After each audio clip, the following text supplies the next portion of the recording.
इतने साल से इनकम टैक्स और जीएसटी केसेस देखते हुए बहुत बार ऐसे केस आते हैं कि जैसे कोई आप मतलब फैमिली बिजनेस है, आपका कोई फैमिली बिजनेस है, आपके फादर उसको चला रहे हैं, लेकिन अब उन्होंने सोचा कि अब मैं ये बिज़नेस जो है वो अपने बेटे को हैंड ओवर कर दूंगा। अब मेरा बिजनेस ये मेरा जो बिज़नेस है, मेरा बेटा इसको चलाएगा।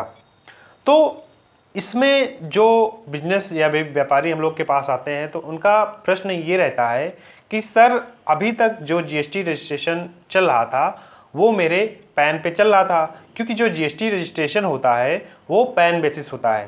तो उन्होंने कहा कि सर, अगर मैं अपना जो बिजनेस है, अगर मैं अपने बच्चे को हैंड ओवर करता हूं तो क्या मुझे फिर से जीएसटी रजिस्ट्रेशन कराना पड़ेगा?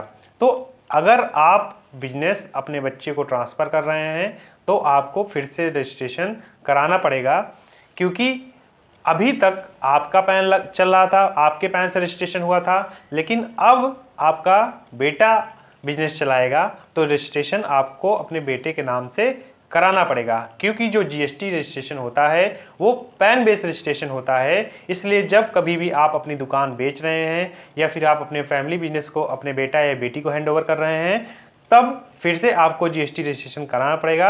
और वहाँ पर जिसको आप दुकान बेच रहे हैं उसका रजिस्ट्रेशन वो अपना वहाँ पर पैन लगाएगा। अगर आप अपने बेटा बेटी को दुकान दे रहे हैं, अपना बिजनेस दे रहे हैं, तो आपके बेटी बेटा का पैन से रजिस्ट्रेशन होगा, क्योंकि जो जीएसटी होता है वो पैन बेसिस रजिस्ट्रेशन होता है। आशा करता हूँ आपको एक नया नज़रिया मिला होगा, जीएसटी के बारे में नई चीज़ जानने को मिली हुई होगी। तो अगर आप हमसे कंसल्टेशन लेना चाहते हैं तो डिस्क्रिप्शन में हमारा कॉन्टैक्ट लिंक दिया हुआ है, आप हमसे कॉन्टैक्ट कर सकते हैं। कंसल्टेशन पेड होता है, तो आप हमसे कॉन्टैक्ट कर सकते हैं। Thank you.